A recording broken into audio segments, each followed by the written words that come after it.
webinar on demystifying coaching. What I really like about the partnership is that both of us have same or similar goals in mind. That NHRDN wants to bring in coaching as a skill for HR professionals and take it as wide as possible. Amongst the other skills priorities, which we have been having for last couple of years, like design thinking for HR and HR analytics and other aspects now. So coaching is also, in our view, very important skill which the HR professional should have. And ICF obviously has the core purpose of improving the coaching awareness and also leveraging the benefits of coaching for the industry and individuals. So that's where the synergy happened, and we have started this. So when all of you come here, for the sessions as well as for the coachathon, it encourages us to do more. And we believe that it's just the humble beginning with the blessings of everyone on this call. We'll take it ahead as we get into the new year. I also want to thank each one of you for being here today, and also want to take this opportunity to wish season's greeting on behalf of NHRDN. I have the NHRDN other colleagues on call, Aman Rajapalli, Neeraj Mankad, Darpan Singh, and Sheetal Bansode as well. So I want to thank them as well for providing the support. And Jayshree, thanks to you and the team ICF Pune for making this happen. Let us go ahead. Thank you. Aparna, thanks. Anna. Thank you so much. Yes, thank you so much. Good evening, everyone.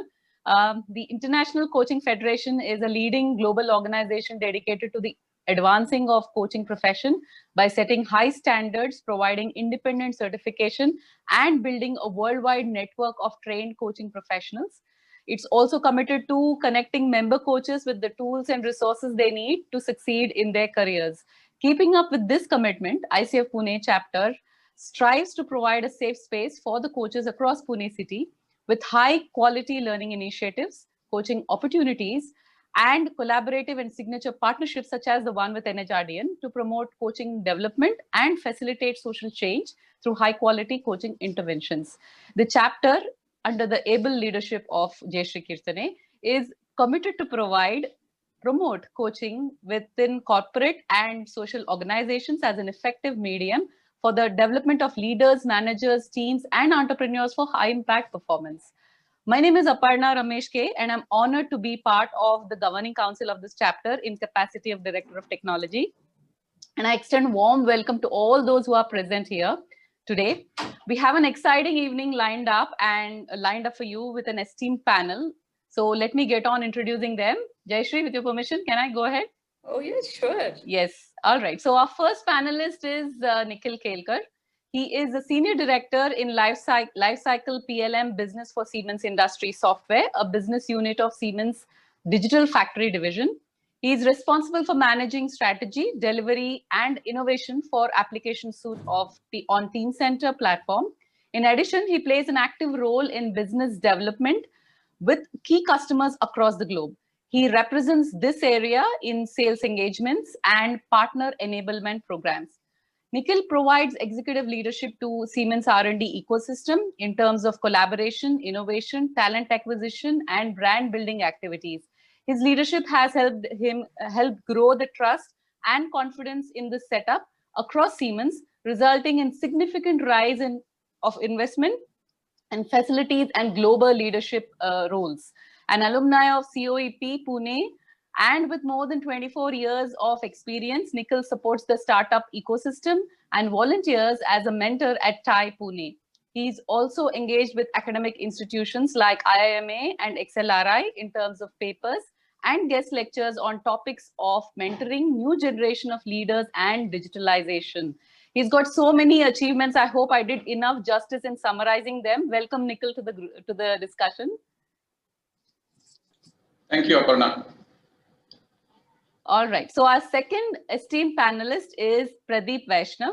He's a global president, global HR with MCure Pharmaceuticals Limited. Prior to MCure, Pradeep was heading corporate HR for South Asia with Sanofi. He has over 35 years of business HR function and played several leadership roles. Pradeep was Vice Chairman of HRD at Organization of Pharmaceuticals of India, OPPI, for 3 years.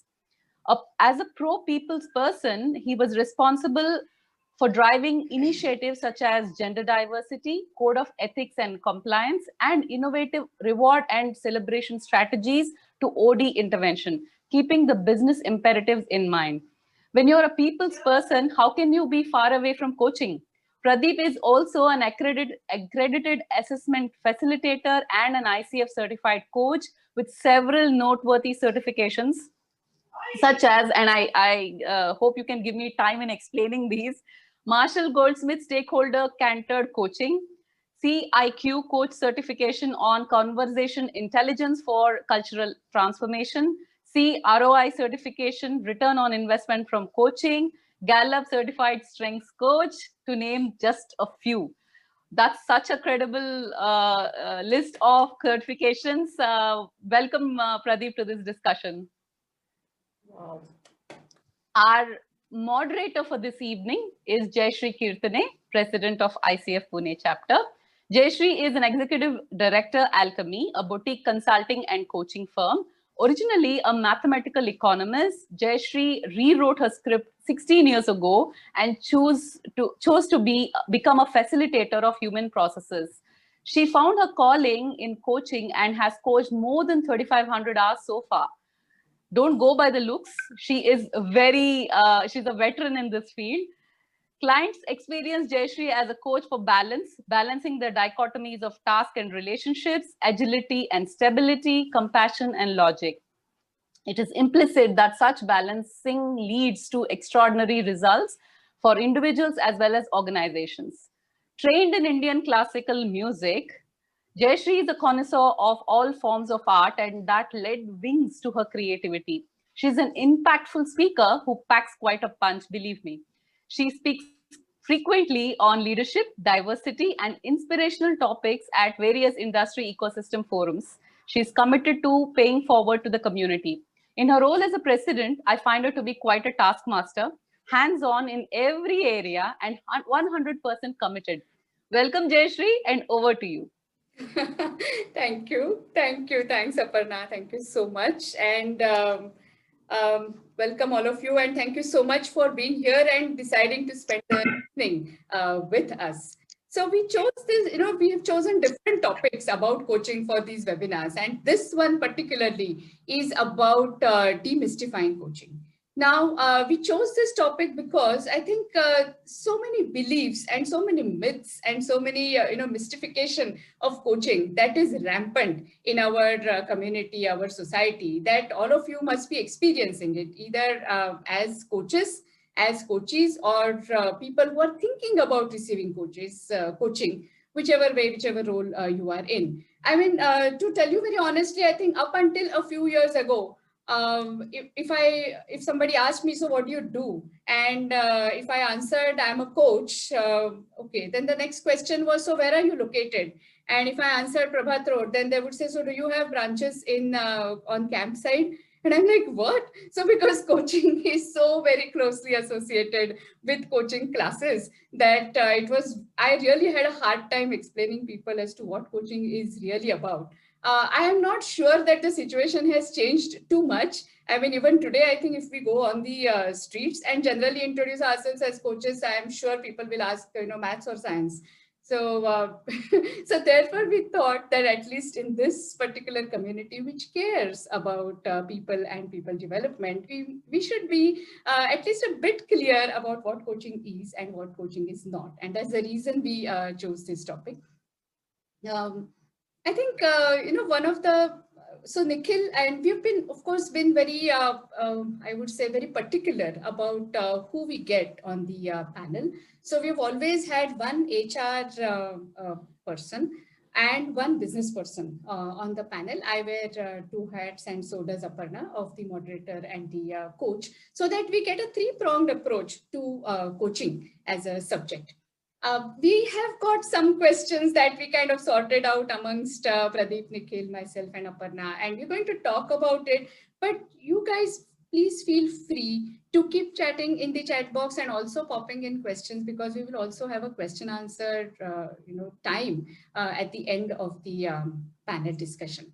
So I think the first question, and I know, Nikhil, this is out of syllabus question because we have not discussed this question. So the first question to you is, what is coaching according to you? Well, can you hear me? Good evening, everyone. Coaching was, in my 24 years, pretty much, I've always used my network, my friends to, to kind of salah mashwara, right? Talk to them, understand what's going on. But there comes a time when you need some very specific individualistic learning, right? Let me call it as learning. Because my experience was, coaching is really where you can actually do some very specific deep dive into problems that are there, which you can't really solve by reading a book or talking to a friend, because there could be things like confidentiality, which could be an issue with your friends. I hope you're not hearing my pop-ups on the screen. I'm sorry, I'm on my work computer.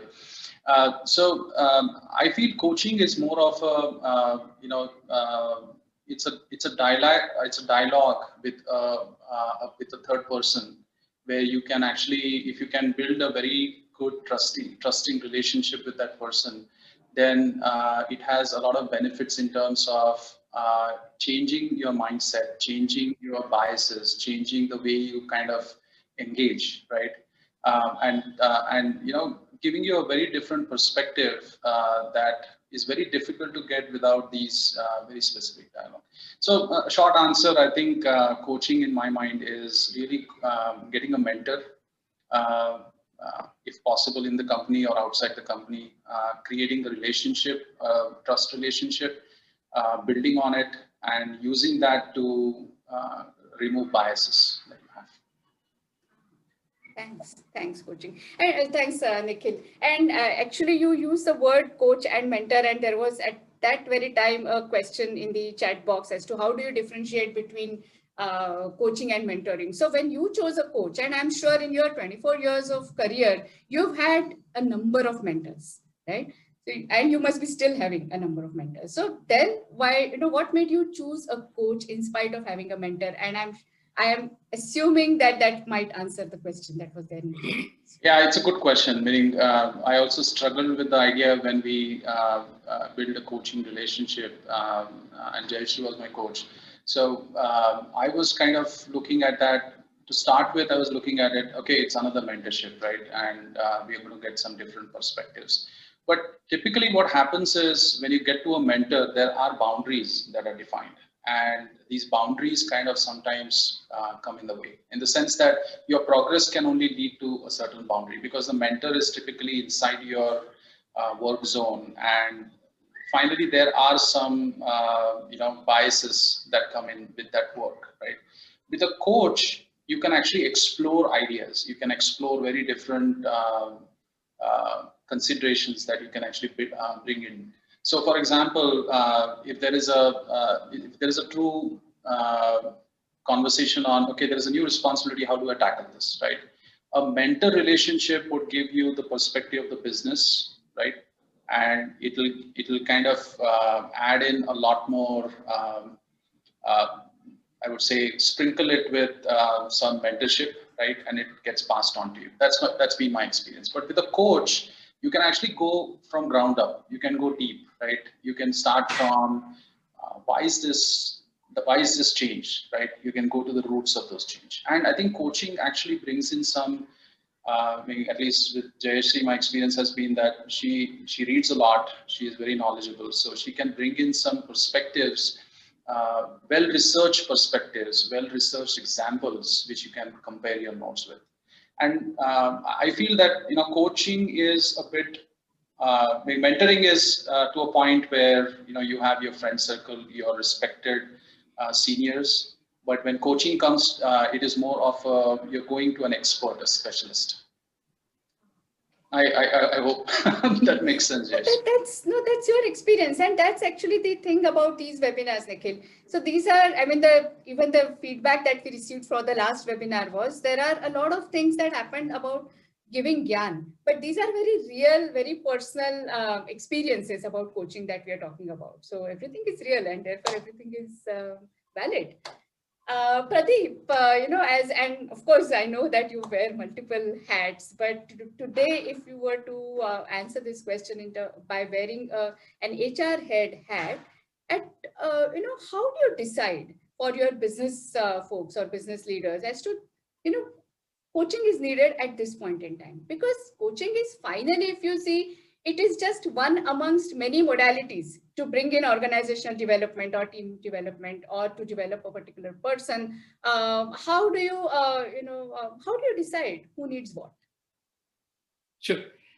Jayshree, I mean, I like how Anand started with, he said, apart from various other expertise HR need to develop, I think they also need to develop little insight into what is coaching, or at least, coaches area. One of the advantage I have is that I've passed through that phase, and again back to the corporate life, working as HR. But nevertheless, which are the areas where generally I would prefer to engage a coach? There are few areas. One, typically all HR people, we know that we have a talent management framework and we do identify certain high potentials, maybe young, but you know that another 3 to 5 years, this person can contribute better. So those spotted talent, you may like to, take a coaching. Another few areas which I potentially see is that there is a transition coaching. So when somebody is moving from one role to another role, maybe within the organization, or even, I would go to extent the prevalence are very less, but if you are hiring a leader from outside, other industry, and he's coming in or she is coming in, the transition coaching could be a very good idea. There are another way also you can look at coaching. There are many senior leaders, they go for external programs, Some goes to ISB or Harvard or whatever. They come with a lot of heavy inputs. If you had a coach for such people, how do they integrate their learning from classes to the real situation? So I think these are the few areas where, and last thing I would say, those who are already a leader, but when you see that they are stuck somewhere, and it's good to offer that, would you like to have a coaching corner? Where, instead of coming to me as HR person, they would prefer more safer, like what Nikhil was saying, that it's not something who is familiar or known or mentor who knows the field, but there is somebody where you can go and find a corner and bounce few things, and coach being trained coach, they know what sort of questions they put and all. So I feel these are the 3 or 4 areas. One is transition. Another is helping them to integrate their knowledge acquired from good institutions, but then they don't know how to really integrate it within the organization for organization's benefit. And maybe transition coaching, where somebody is moving into a senior role or a larger team or a different function, and sometimes they need some corner to talk it out. So these are the few areas where generally I would approach coaches. Absolutely. I think the integration, transition, and as well as some, absolutely, when people are stuck. Amazing. I think the integration piece was just amazing. That learning, or the bookish or whatever learning, knowledge they get, but how do we integrate it for the benefit? Very, very critical. And I've seen some people hugely benefited because of that. Because, once somebody brings that knowledge, in the organization, you hardly have few people, or maybe a compliance, their manager has to discuss what have they learned. Learning is not. How are you going to implement? Right. So they probably coach could be a very good resource. Thank you. Thanks. And Pradeep, when let's say you offer coaching to people, and you may have your own logic that because of this or that, I think coaching might work for this person. But when you offer it, have you noticed that people have any apprehensions, any fears? What questions typically people ask you? Okay, I mean, the whole process is we reduce the apprehension because when you talk to this kind of people, any of that, transition, integration and all, being an HR person, I mean, if you wear a little coach's head and talk to them, how are they feeling? What are the areas where you need some help? So they open up and they say, hey, I mean, if these are the things, would you like to have a coach? And normally they say, I mean, how it goes. Then normally you explain that, I mean, having somebody mentor within the organization or being some senior HR people you are interacting, it's good to have some third person where you can open up, you can express your anxiety, be it professional or personal. You can bounce such issues with them. Another thing, coaches are having their own ethics, and therefore, the confidentiality is the top thing. So you have little free environment where you can do, and this process is around 5 to 6 months. It depends. So why not to avail? And then you present. If you have some panel of coaches, you say, look at this and think it over. So how you place it, because they should perceive that you are not good at that, so why can't you have a coach? I'm against that. And such people, I wouldn't offer it to coach for correction. I would prefer somebody has a potential, but he needs to really bounce through, and therefore you need somebody. Right. So it's how you have a dialogue with them, conversation with person who could be put on coaching. Wow, correct. Wonderful. Yeah, absolutely. And sometimes I'm sure being a coach yourself, you might be preempting some of the doubts or apprehensions that people have. And if they are unable to sometimes or hesitant to even bring out the apprehensions, you might be actually preempting. One thing I see that because generally in organizational setup, HR or the business is a sponsor for hiring a coach for you. Correct. We are going to spend money on that. So the coachee may sometimes feel that you are going to pay, you are going to hire. And therefore, even if I open up, probably, it'll be transmitted to you and then how it'll be perceived and all. So I think we as HR people need to give a lot of that ease, And clearly I tell them that at any stage, if you feel that you need to involve someone else within the organization, feel free to tell coach, he will do it with your permission. If you say, don't talk about this, that's why we are paying coaches, that they can maintain that professional confidence. Absolutely. So I think a little bit selling that what is coach generally helps. That helps. Thank you.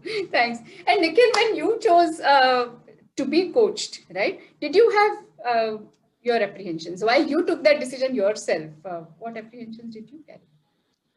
Yeah, to start with, I'll be very frank here. I never thought I needed coaching, but life has its ups and downs and turns and U-turns, right? So primarily, I went through quite a few changes in responsibility, or new responsibility was getting added, and sometimes business can be a very chaotic thing, right?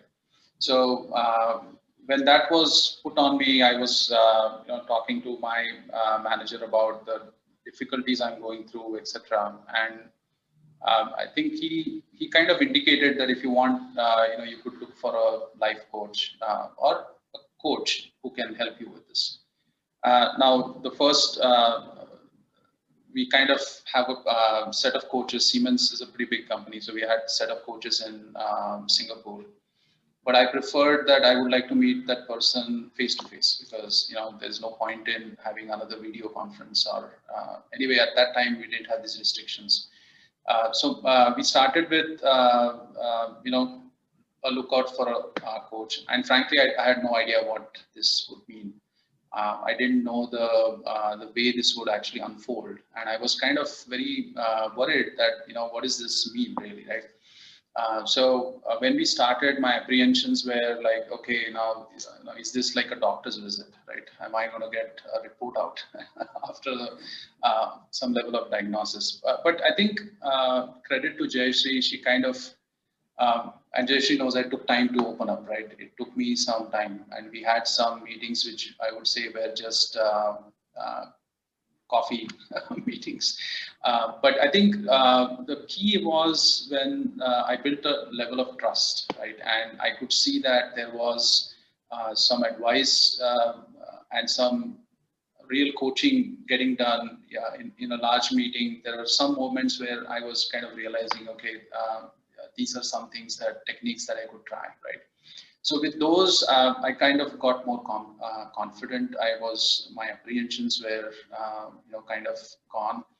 Confidentiality was a big one because obviously, Siemens is a big company, but it's also a small company. You find Siemens guys all over the place. So confidentiality was a huge one. And then the other one was actually, what am I going to get out of this? And I'm a very KPI driven person, so I always have to see what value is this going to create, this 1 hour, right? There's some pressure kind of building inside that, am I going to be able to use this hour well? So all of these things were the apprehensions to start with. But we actually, after a couple of, actually I think three meetings, we kind of, I started seeing the benefit, and that was the time when I kind of changed over and built a more trusting bond and kind of opened up. And only when I opened up, I guess there was a real advantage that came in, right? Till that point, we were just skirting the issue, not really getting deep into it.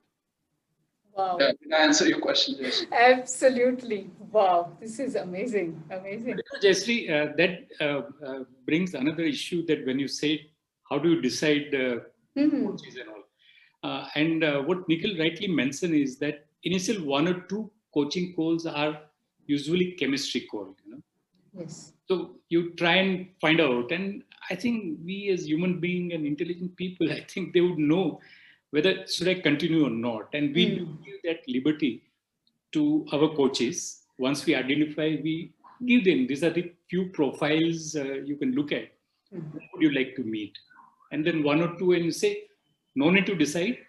You have whatever telephonic calls or one-on-one. And if you think that you are comfortable extending this, then we'll close it. So I think what Nikhil has mentioned is very true. It's a chemistry. It's a chemistry. Absolutely. No, you are so right, Pradeep. And this is what even I experience at, especially some of the larger organizations where these processes are mature. They usually have empaneled coaches, and somewhere at the HR or L&D, whoever is in charge of that, would choose, let's say, about 3 coaches from the panel. They do their own calculations or some matching in their head. And then they present those profiles. The coachee usually meets all those 3. And the coachee is the one who chooses the coach. That's the most important key here. It is the coachee who chooses the coach. The coach cannot say, hey, come, I'll coach you. Right. And nor can anyone else impose a particular coach on a coachee. So that chemistry is important. And while coaches need to know how to sell coaching, as you said, or how to be articulate about what is there. Yes.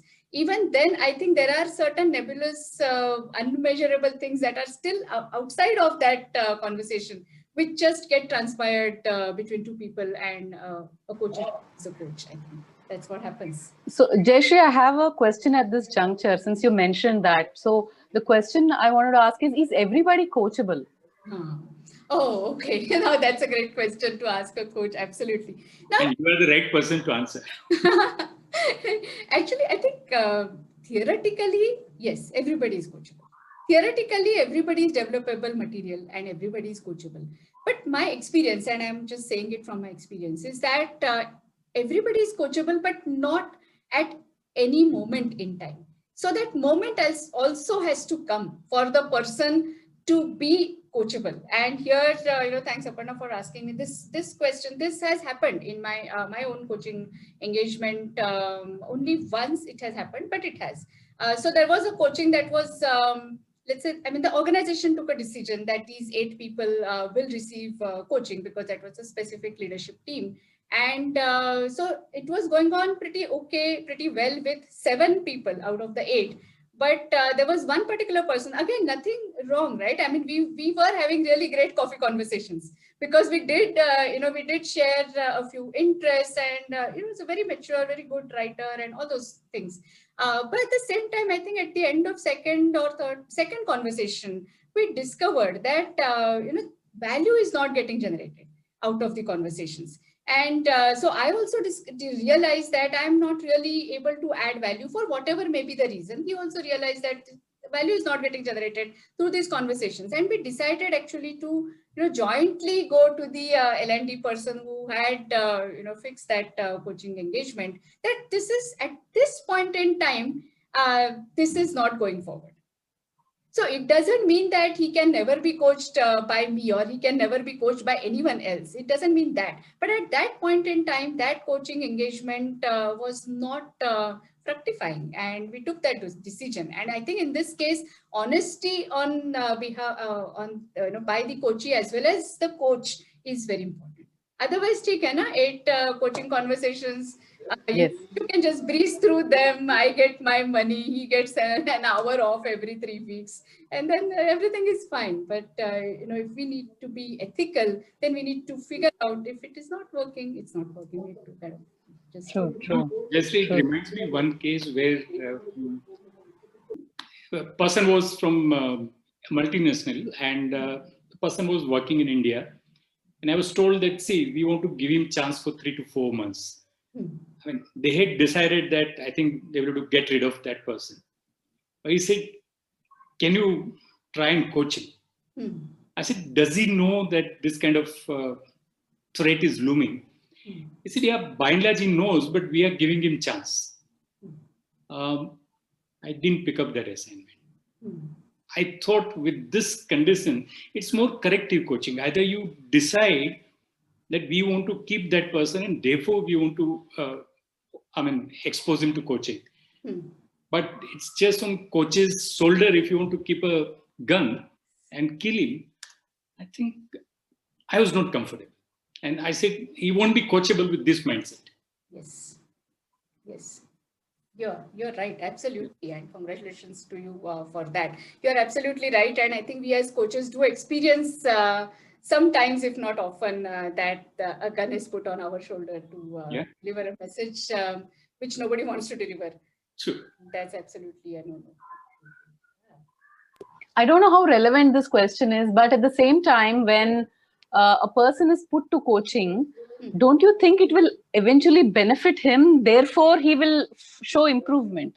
Would that really be shooting from the coach's shoulder? Just a query I had. I mean, no, sponsors should have that confidence, not the coaching. So, sponsors should say, we are very open, although we want to give him a chance, but we still see some spark in this. And therefore, you try it out. Okay. Then I would have taken, but they said, no, he knows, but we want to give him a last chance. Now, coaching cannot be a last chance. It could be a first chance. Absolutely. Absolutely, yes. How wonderfully put. Yeah. And that only, as we were talking, right? I mean, sometimes another belief or misbelief about coaching is that coaching takes a long time, to make a change. Now, thing is that, that's what people say about Ayurveda also, right? So they first try allopathy, they try homeopathy, they try Unani, and they try all other medicines, pathies, and then they come to Ayurveda, and then they say, "Abhi 3 mahine mein result dikhao nahi, to fir Ayurveda kaam nahi karta hai." वैसा ही हुआ ना ये. So last chance है, 3 महीने में कुछ करके दिखाओ, coach. ऐसा नहीं होता है. It should be the first choice, not the last choice. Absolutely. Thank you. Thanks so much. Another thing I wanted to pick up from what Nikhil mentioned about, started thinking, I always look at from what value C is adding. So it's typical ROI, I think other day what we discussed. Yes, yes. So, I mean, there also I feel that, I mean, looking at my exposure to C ROI framework, one thing I've learned that even as a sponsor, if I want to put somebody at coaching, I think it is good to have some understanding between either sponsor and a coachee, or between coach and coachee, that where am I and where I want to move. Say on X traits, I'm at, out of 10, I feel I'm at 4. And at, you know, by the time coaching ends, that needle should move. I think that itself is ROI, and then implications of that, you know. I mean, even if you're talking about interpersonal or my dealing with people, I need to improve. You say, hey, where are you? You say, I feel I'm at around 4, 5. Where would you like to go? And then how would you like to go? And then maybe another 3 or 4 months, if you find that, you know, needle is moving, and then what are the implications on team? How team is reacting, how team is collaborating with this person. There are methods. I mean, either you can even put figures also. Yeah. So even ROI was, and you'll find many such coaches who would like to understand, I mean, where am I going? Right. And rightly so. That's what we are paid for.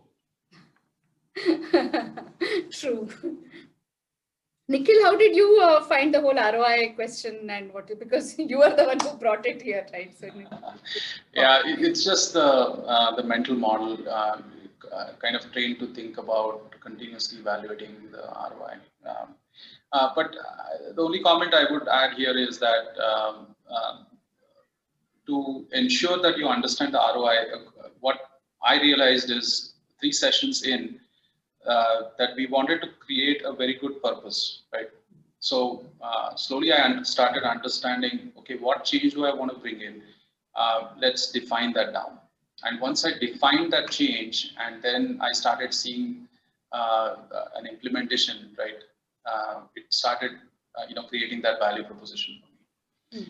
To start with, since it was my decision to try coaching out, right? I actually did not really have it well orchestrated. So the sponsor was missing, right? The sponsor was missing because otherwise that sponsor would have told me, here's what you need to work on, right? So I think in midway in the conversation, we defined that, and then the question became a lot easier to answer.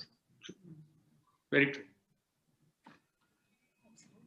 So there was something in the chat, and I thought we could just pick it up. I think Harish has said, "Can coach have all the answers of problems faced by coaches if coaches from different industries?" So that brings us to again another belief, and there is nothing right or wrong about it, because I think the world is divided on that question as to should the coach be from the same industry as the coachee, or it should, I mean, he or she should be from any other industry.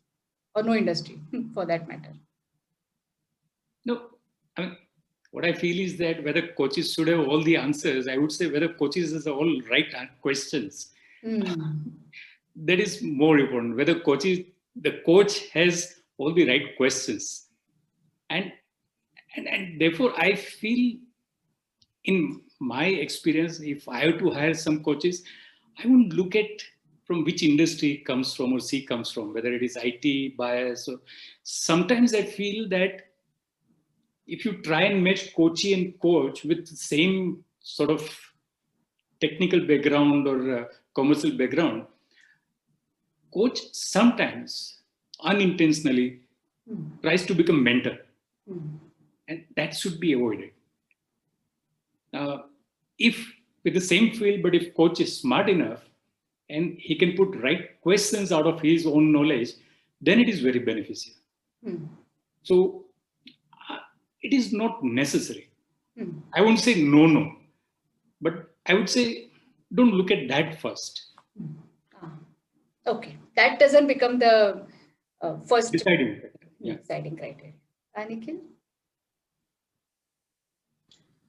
Yeah, frankly, I was biased to start with because I thought that I come from a software field and I thought these problems are very similar in this industry and maybe, but I do agree with Mr. Pradeep here that it doesn't really matter where they come from because finally they're dealing with humans and that's the common base there, right? So, and actually to tell you frankly, I feel that the bias that comes in when you get a coach from an IT industry, right, for me, yeah, it can work out well, but sometimes it cannot work out well, right? So I think I feel it can be any industry, but if you, I would go and find a coach really who is not in that industry because that gives a very neutral starting ground for the conversation. Very true.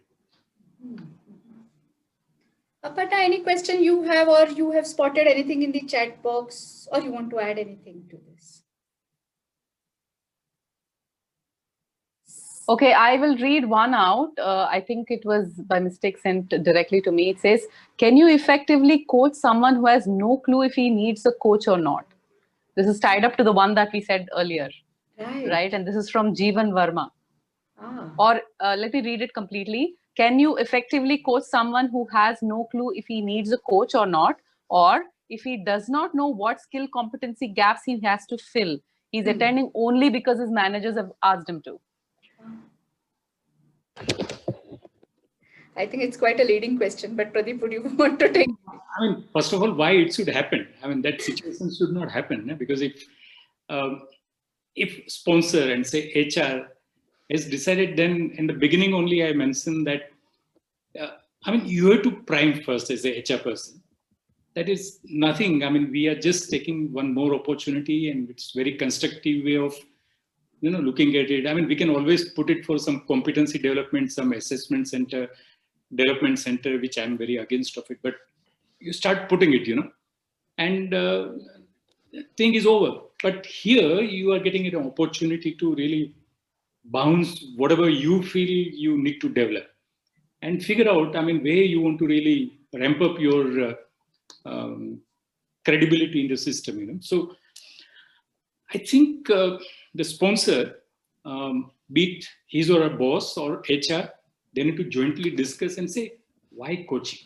And still, if that person is not convinced, I would go by Jayshree, hold on it. At the right time come and say, yes, now I want a coach. Yeah, correct. So just, I think this is a very similar question to like when Aparna asked, is everybody coachable? Not right. Probably at that point in time, right? This person has not yet become the client. Like we are always taught in coach training, classes, that the person needs to be a client. The person needs to feel the need to change, to transform, or to make some changes or so on. And perhaps at least some idea as to what might he or she be getting into. I think that much of priming of mind needs to be there. Otherwise, otherwise it may not work. Anil, sir, you wanted to ask something or say something? Pardon? You wanted to say something, right? Yeah. My understanding is, Jayshree, my personal understanding is, you see difference between coach and mentor is, mentor can be your mother, mentor can be your sister, mentor can be your dad. Not necessarily he or she is specialized in some area. So he is specialized in general area, not in particular subject. He can, he can coach you or he can mentor you in overall your soft skills, in your psychology and other things. Where a coach like football coach, cricket coach, he is only specialized in that area only. And to the mentor, you can awake even at night 11 o'clock. So this is my problem. But to the coach, so the boundaries are fixed. So, but for mentor, you are so open. So you can talk even your personal problems also, because your personal problem, they do affect your official life also. Your person, supposing you are going from, Delhi to Pune, their culture could be different and your mentor will tell. So that side, or that side, you have to behave like this. These are those things which your mentor will always advise you and throughout your life he is connected, your mentor. Thank you very much for Thanks. giving me time. Thanks, Vanessa, Anil. you brought out a very good point, and there I would say sometimes if you look at mentor and mentee and coach and coachee, my opinion, mentor is little at higher level, and knowledge flows from mentor to mentee, whereas in coaching relation, Jayshree, correct me, it is more at same level. Exactly. Absolutely. It's Exactly. nobody guru shishya nahi rehta hai. Correct. Yes. This is absolutely adult to adult sort of thing. You see, that is why I say the buddy is very important. You know, mentor is very important. So especially for this COVID time, when all these mental problems, they are solvable. When you have your buddy, when you have your mentor, these two things are so important for everybody to keep it. Thank you. Thanks, Anilji. Thanks. And I think, this is the whole blurred line between mentoring and coaching that always becomes a point of discussion. But I would go with what Pradeep said. It is a same platform relationship, the coach and coachee. The coach does not know more or better than the coachee. Absolutely. In fact, I would say, like, for example, when Nikhil and we were having conversations, I mean, Nikhil is doing a job which I have never done for a single second in my life. I mean, he is doing something for 3,500 people and I can't manage even my own 5 people. So there is no match between the competencies that are required for his role and the competencies that I possess. So I don't know what he needs to do, but I can only ask questions and I can only maybe nudge or sometimes even suggest. So, but it is the single platform relationship. There's also one very interesting question, and that's a very interesting question, Farooq. What if the coachee does not have talent and is a wrong fit? How will you coach? Nikhil, do you want to take it? How will you coach? What would happen? What might happen in this situation? It's an interesting question. As part of our day-to-day, we do go through some of these interesting things. And one comment that Mr. Pradeep made about, if you want to get a person out and give him a last chance, is coaching the last wish. I think, just to, think about, I always believe that there is a right fit for a person in the organization. And if we are at a point where we feel that that person doesn't have that talent and he's difficult and it's hard to coach, I think there has to be a joint effort from the sponsor and the coach with regular reviews to help the person out. Because at least in the business, I've not experienced people who have struck that acceptance level. I mean, there are a lot of people in denial which say that, well, I'm good, I don't need anything. But once they reach to that acceptance level that you need help, and that is really the sponsor's job, then I think coaching becomes a bit more easier. And if the sponsor doesn't get him to that level, then it is very hard for the coach because, as Jayshree said in one of her experiences, nothing will happen. It will be a coffee conversation and with no ROI. Very well said. Yeah, just to add to that, I think, Farooq, also, because coaching is not about skilling or upskilling a person. If somebody does not have a talent or somebody does not have skills, let's say, required for that particular role, coaching is not the answer. And I think that is one of the beliefs again about coaching, right? So again, world is divided on this particular topic. There is this group of people who are so passionate about coaching as a modality that they think coaching can solve everything. And there is another set of people who think, oh, coaching is bakwas, it doesn't solve anything at all. But I think that the reality is in the gray zone, because coaching is not a panacea. It is not a medicine that will cure everything.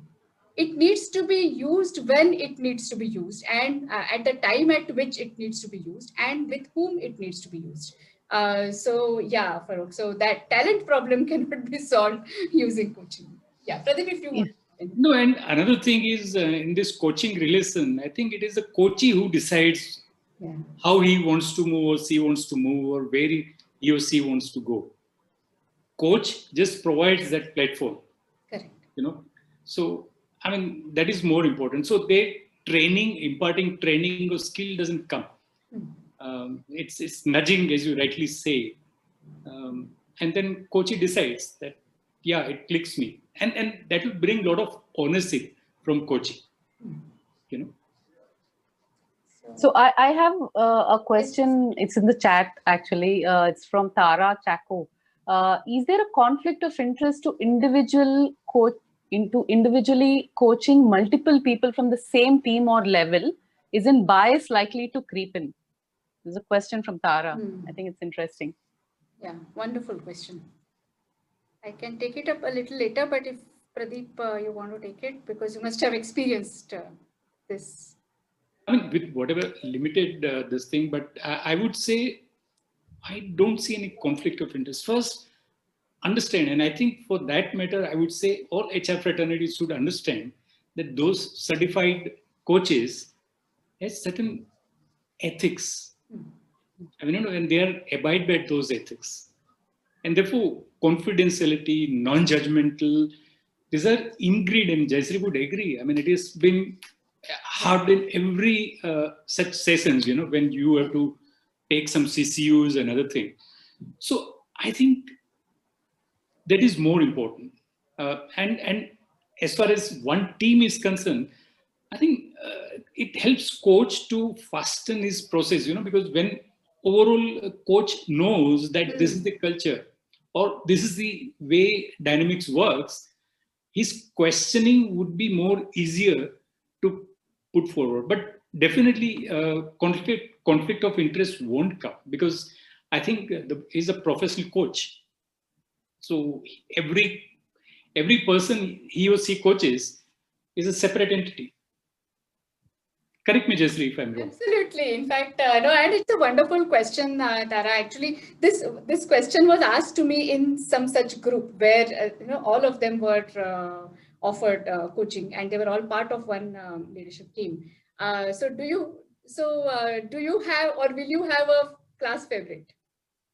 That was a question that was asked, right? So, Tara, I think it's a very important question, because again, like Pradeep is saying, as coaches, we abide by ethics, confidentiality, everything, and but at the same time, yeah, it's a big. I would say it's a big ask actually of a coach, right? To be present in every meeting just with that person, leaving the other people and their biases, what you have heard in other coaching meetings outside of that room. So a coach needs to do a lot of cleansing in this. So this kind of assignment, I would say, is more difficult as compared to just one single assignment when you pick it up in the organization. So it takes more effort on part of the coach to remain true to the coachness or coaching mind.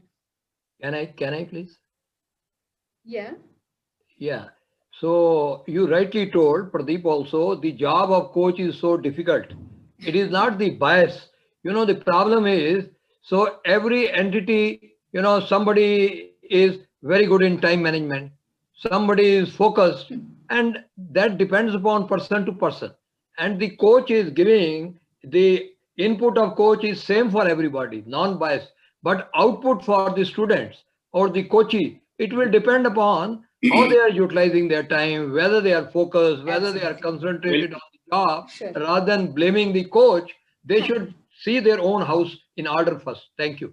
True, thanks. And that's why I think some of these variations, such as systemic coaching, wherein you have labs in between individual coaching, wherein the whole coming together and again going back into your own individual spaces. So, but all that needs to be contracted. It cannot be enforced, or it cannot be what can I say, vicariously swept into that. Vishal is chatting away. Vishal, how are you? Should coach, Vishal is asking, should coach have the progress map for coaching, and to what extent coach can be responsible for the progress? Hey, this is a trick question, Vishal. You should answer it yourself. I don't want to answer. Pradeep sir is there. I have my own. No, I have my own version of this, definitely. But there's a very thin line of this. This question is always raised, and then when we say this, to what extent coach is responsible or accountable for the result, and we easily get a 99% answer saying that coach is not responsible or accountable for the output. But I have that 1% which is more powerful. So I don't wanted to answer it actually, but I feel like it's the process of the coaching where the coach makes the coachee realize that this coaching is with some purpose. It does mean from a place A to B, and if that process, if the coach is not getting that comfort, I think the coach has moral responsibility and ethics to stand up and say that it is not progressing, right? I purposefully have asked this question because it's not about a coach to complete the 12 sessions. As a coach, we definitely have an obligation to make sure that we are helping the coachee to move on. Now, it could be the agenda, definitely the coachee has the agenda, but we also have that 1% of obligation and the right questioning where we will bring to make the coachee realize there. Not rightly saying that, no, it is, your thing, so you correct it. My job is only to ask the question. There I feel the difference between a good coach and a general process-driven coach would be experiencing. Pradeep sir, please, if you can add on. Me and Vishal keep on discussing every coaching assignment, and sometimes we take this responsibility to give feedback to the coach. That we discuss, but these are the areas where you may further probe. So I would say it is a joint responsibility instead of, it's not mechanical that it is now coach's responsibility. I'm paying you this and therefore get the result. It's a joint responsibility. Even neither coach can say, boss, it's not my responsibility. He also can't say, neither the sponsor nor the LN.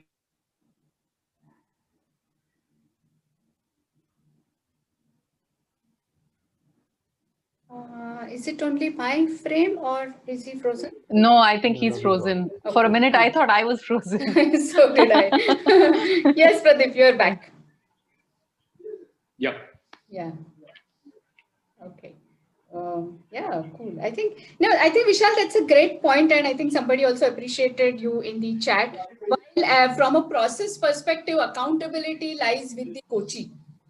Complete the actions or whatever is, because that's his or her commitment. Ultimate accountability lies with the coach, but at the same time the coach cannot absolve herself or himself completely of the responsibility of the results. Somewhere I think, and I have also done that, I think I cannot say that just because I coach for so many hours, it doesn't mean that every coaching assignment yielded the results that it should have yielded. And wherever it has not, I think it is my responsibility to sit back and reflect, what else could have I done? What else could have I asked? And where else probably I lost my coaching presence, and that's the reason I missed on noting some cues. I think it is our responsibility as coaches to also evaluate ourselves, to see our own reflection in the mirror and say, okay, am I doing the best that is deserved by the coachee in the assignment? Another model, on a sideline, but Marcel Goldsmith stakeholders centric coaching. Yes. One of the model is that you pay for success. So they say we don't charge, or they charge some 25%. And this is 75% you pay post coaching assignment gets over. Right. And that model is also there, not much in India, but I think correct. There is variable attached to the results. So there's somebody who's asking in the chat box, Pooja. She's asking about, I think, what about the experience of coach, as in somebody with a vast. She said industry, though we have discussed industry as an industry and different industry, but basically years of experience. So basically, do gray hair count when you are hiring a coach? I think in India, that trend is still there. I think abroad, what I've heard is that even youngsters, maybe in their early 30s or late 30s, they have mastered their coaching certification and all. But I think India, it will take a little time. That younger coach needs to prove, whereas gray-haired coach, he brings that branding, that credibility. his experience. So, but I think time is not far. Maybe another 5-10 years, I think more younger coaches would take over. Nikhil, what is your opinion on that in this entire, the age of the coach? Well, we have not really thought about it to that extent, but I think the whole coaching exercise is about engagement and interaction. A younger coach would be, as we said, that maybe there's a doubt about the abilities, right? And the gray hair kind of brings in that takes away that doubt. But I feel that maybe the youngsters would be able to put in a lot more effort, a lot more challenge, a lot more, bring in more energy into the conversation, which could flip the chart, right? Flip the needle towards the youngsters. But I've never thought about it as in general, I never thought that maybe a young coach or old coach. Okay. Jayshree ma'am, can I speak? Yes, sure. Yes, please. Yes, please. See, I can answer Pooja ma'am's question. That person coming from industry has got a vast experience, with case studies and practical experience dealing with people, as an HR person, and meeting so many types of people with different mindsets, and you have to take up with them with SWOT analysis, like their weaknesses and strengths, and time management and talent management, everything, discipline and all that. And that coach, as you are saying, that it is a new trend, it's a new trend. So we have to accept that also, and then move ahead with all this new artificial intelligence and machine learning and practical experiences and all that. Because in those, I feel that we can make the change. We can accept the change. Sure, absolutely. Thanks, Ruby. Thanks, Ruby. Jayshree, another factor I wanted to reflect on this. Currently, if you see the economic scenario, somebody who has done it and all, so they are safe economically, and therefore they can transit into coaching, which is again profession, and you have to build. Now, what happens is that youngsters, maybe who is in 30s or 35, they could be trained very well. They could be certified very well in this coaching. But then they would look at, do I have economic security or financial security if I move into this? How long I can survive? But otherwise, so far as skill set is concerned, the professional skill sets is concerned, I think age is not the factor. Age is not the factor. Absolutely. Yeah. Nikhil, there is a question to put you on spot. Can you tell your 3 tangible benefits after getting coached? Yeah, I was just trying to type an answer. It's a good question. I've always thought about it because of the continuous ROI thinking. Few things that I can easily point out is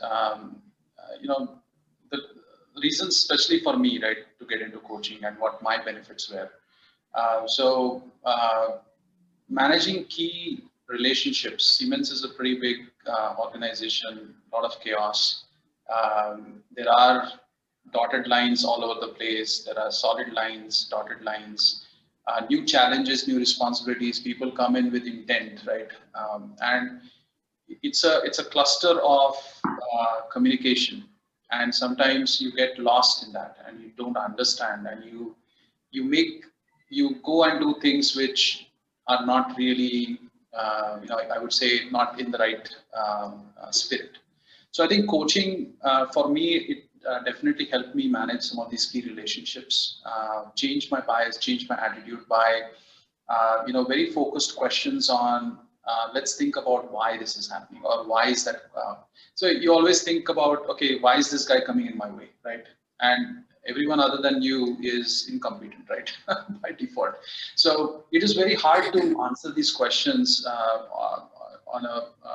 when you are sitting in your office trying to figure things out. But with coaching, I think that relationship management was my key win, which kind of helped me a lot. Right? The second one I could identify is the approach, right? And in business, you're doing things in a very speed is necessary, right? In business, and sometimes with speed there are errors in terms of how you approach things, right? So I think correction in approach and correction in bias was also a win for me. There were things that, when I made those changes, I could see tangible benefits out of it, because things started moving in a more easier fashion, right? The speed breakers were lesser in a way.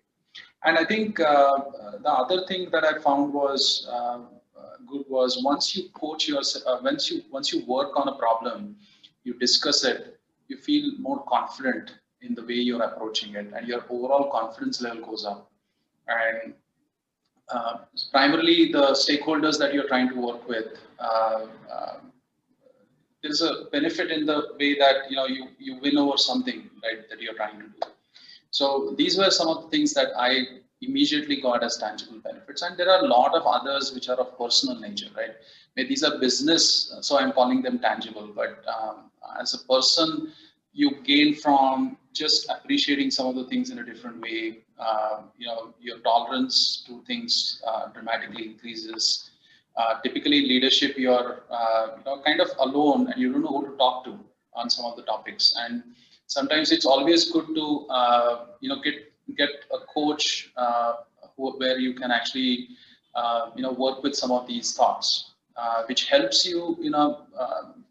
You can sleep better at night. I think that are some of the things, right? Tangible, and also things which are very of personal nature. Thank you. Thanks. Wow. Wonderful.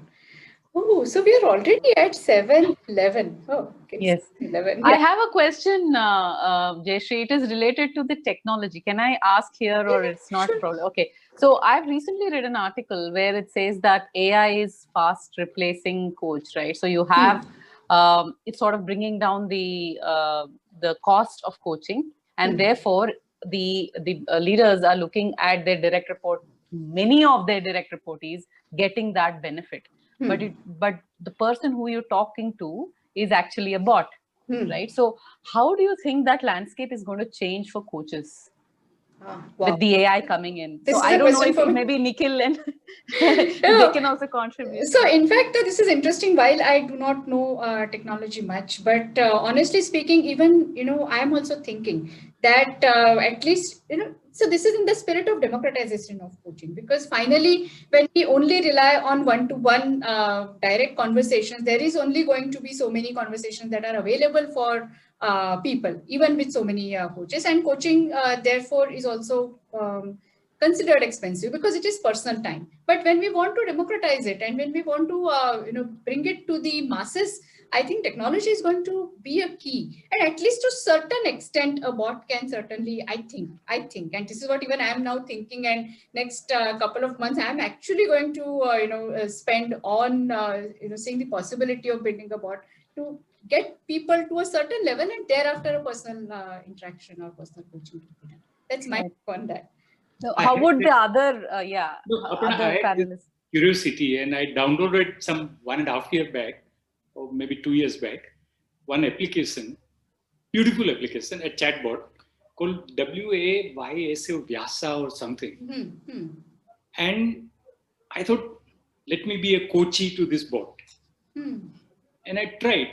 Beautiful question, answer comes, question, answer comes. We say coach should be good at questioning. So this bot was also good at questioning. But the one element which I was finding it difficult, it is just question and answer. There is no conversation.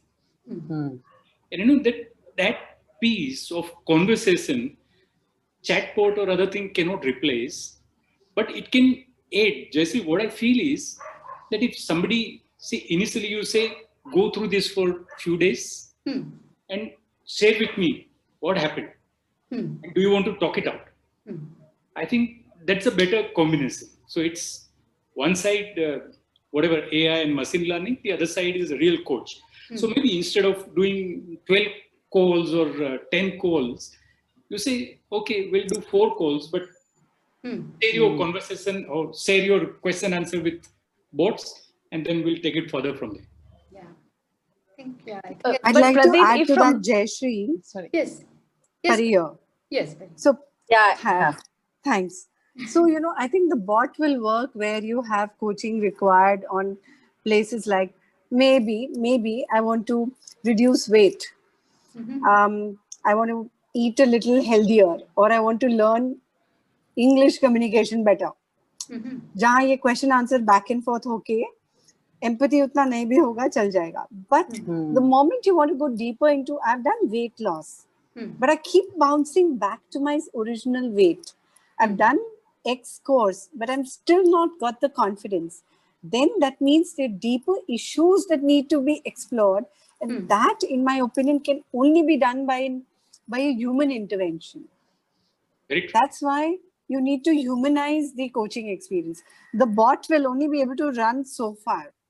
Yeah, absolutely. While in the West, it's picking up, but I think it's for a particular kind of coaching, like I mentioned, where there is understanding deeper roots or understanding the human psyche. There, I think human coaches will continue to be in that space, and they would be needed.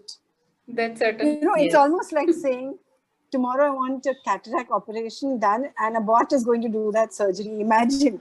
So up to some level, fine. Or I want a heart this thing done. So in India, it still hasn't happened, but overseas, bots are doing those surgeries. Yeah.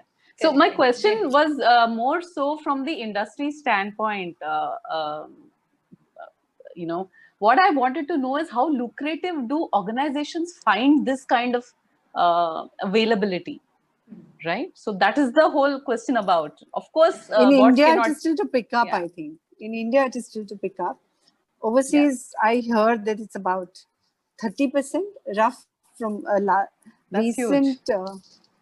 recent session that I attended 2 months ago. I heard it's close to a 30%. Thanks. I think it's going to be the beauty of and not the agony of our. Yeah, that's a nice way of putting it. True. So we also need to be smart as coaches. We need to be able to do things which bots cannot do. Yes. There's an interesting perspective I have here for this, that although the bot can never be empathetic with us, but the bot can do a lot of the stuff that can reduce the coach's time interaction with the coachee. So things like the administrative stuff, things like, all the other closing in and things like that, scheduling, so basically the coach is there for the real stuff. And that coach's window is there for that, So for example, so what would you like to talk about today? Can you put that down? Let's arrive at that, where are you with in the terms of, what have you done right now? So those basic initial questions could be there. And then what are you going through? What are your challenges? What is your real challenge? What is really stopping you? Or, where is the hurdle really? That's the main stuff. And that's where the coach, nobody can replace that. And that's something that you won't share with a bot. I mean, you want to share it with only somebody who really relates to you and understands you from the core. I mean, I feel, therefore, the coach can never get replaced. It's just like saying, like Pari said just now, like the doctors can do whatever, but finally for the main big stuff, you can't give your child, say, surgery to a bot, ki bhai ye karega, I would rather give it to, it's that way. Right. Thank you. True. Thanks, Priya. Thanks, Pari. And I think one of the things that I have forgotten to announce is the Coachathon that's going to happen on 9th of January. So any one of you who's here as a participant wishes to be coached, wishes to experience coaching by an ICF coach, you could please register here. I think Sheetal has just in the link in the chat box. Please register here, and then of course then we will communicate with you and give you more details. But it will be 9 January and mostly in the evening, 5 to 7ish. That's the thing. Also, Yes. I think it is already 7:18, and I think Yes. it's amazing, invigorating conversations.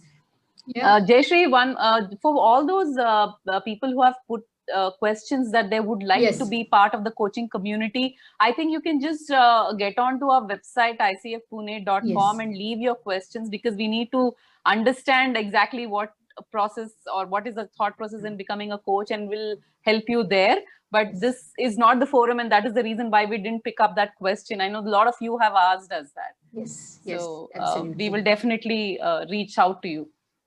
Yes.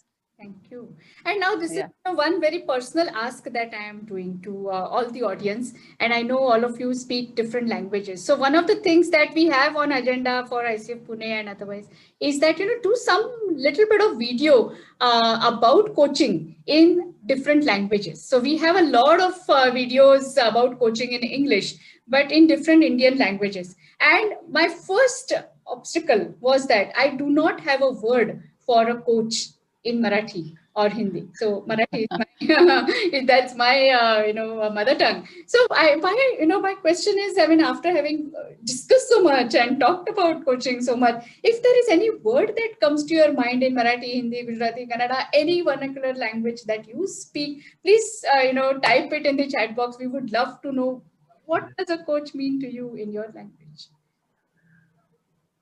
I have no clue what it means in Telugu. I'm from Andhra, but I have to look that up.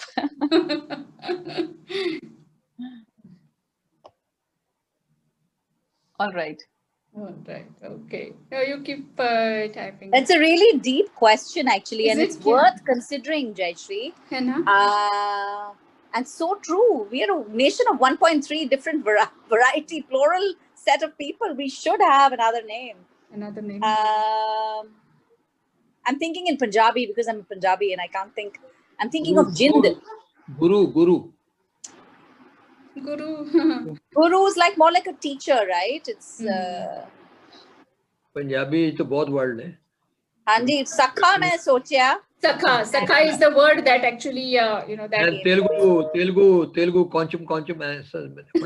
No, Telugu, when I translate, Sarathi. Okay. Sarathi is more like like what Krishna's role is. Yes. He was a charioteer. Yes. The coach, Google Translate says Railu Petti, which is coach compartment of the railway. So I need to probably go back and ask my parents or my mother-in-law about what it means. But yeah. All right. So time check. It's 7:20. Yeah, it's 7:24. And I think, I don't know whether Sunil is going to propose the vote of thanks for ICF Pune or is Aparna going to do that. But any which way, I will do my job to thank all of you and to Pradeep and Nikhil. Amazing. I think straight from the heart conversations about coaching. I felt very, very good, very energized talking to all of you. And, grateful to all our audience, all our participants. Wonderful. You decided to devote one full evening to coaching today, and congratulations on that. This is Francis Jayraj participating from Kuwait. For the past 20 years, I am in Kuwait, and I find this a very interesting session. In fact, I would like to be part of this ACF Coaching Federation. And I did my UG and PG in Loyola College. I've come from Tamil Nadu. In Tamil, we say Pairchiyalar. That means a trainer. The Pairchiyalar, that's a term they use. Okay. And it's amazing session, no? Wonderful people, and I really love to be associated with you. Thank you, Thank Francis. you so much. Please visit our website. Thank you. Sure. And I hand it over to and Atul Bapat mentioned sometime in between, and I think that could be our closing statement for the webinar bit, and then the thank yous. Coaching is a tonic and not a medicine. So it's not it's not for correcting somebody, but it is rather for invigorating somebody. Yes. Atul, for that pearl of wisdom. I don't know, Aparna and Sheetal, and what plans do we have for the next 8 minutes, 7 minutes? Lovely. Lovely, Jayshree. Very well moderated. Very well moderated. Thank you. And thanks to all panelists. Thank you. I think Sunil, are you there? Yeah, I'm there, very much. Yes, yes, please. The mic is yours. Okay. For the word of thanks. So thank you, everybody. Thank you, Nikhil. Thank you, Pradeep. And what I'm actually taking back today also as a coach is why should a coach be engaged? And to me, it was a great learning to understand the integration of the knowledge. And of course, the ROI piece as well as in terms of what the real benefits are. So thank you very much for this conversation. I think it has really added immense value to everybody. Jayshree, brilliant. I can't say anything else. And Aparna, thank you very much for questions up to us.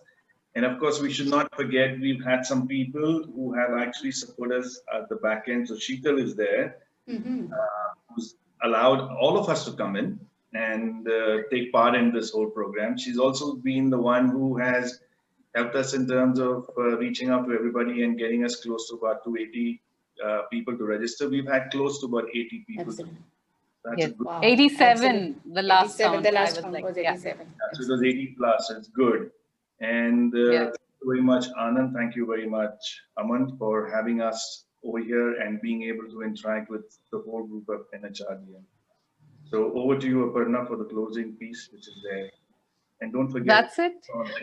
Thank you too, Sunil. And it was wonderful taking back a lot of insights, as well as for people who have missed both at NHRDN and ICF Pune. We are going to have this recording up on our YouTube channel. So we're going to be sharing that link with all of you. So do go visit there and please share it, like, share, and subscribe, as they always say in YouTube world. Thank you so much. Have a wonderful evening. Anand, God bless. Anand, you're going to? Okay. Right. No, I saw Anand unmuting himself, so I didn't know whether Anand wanted to. I just, without taking too much time, I just wanted to, thank all of you, but had a view to share on the technology question, which Aparna, I think you had asked. And, could be a controversial view there. One that, the bot is storing and processing information which is kept somewhere else. So from a good tech and ethics perspective, that can be a potential challenge. Secondly, I agree with what Priya said, but the controversial point I want to put forward is that many times the coaching conversations do have a flair of mentoring, consulting, and other aspects, because when you are into those 12, 13, 14 sessions, you do deep into some of your experiences, and if by the permission of the coachee, you end up sharing. Which bot may never be able to do, and I think those aspects of coaching and those powers of coaching are something which will remain with coaches, forever, is what is my thought, and I wanted to share with you before we close. Thank you so much, Anand. Thanks, Anand. Thanks, Sheetal. Thanks, Aparna. And yes, bye. Have a great New Year. Bye. Thank you. Everyone, happy New Year. Goodbye, everyone. Bye-bye. Bye-bye. Jayshree, can you, if you stop recording, can you I'll save the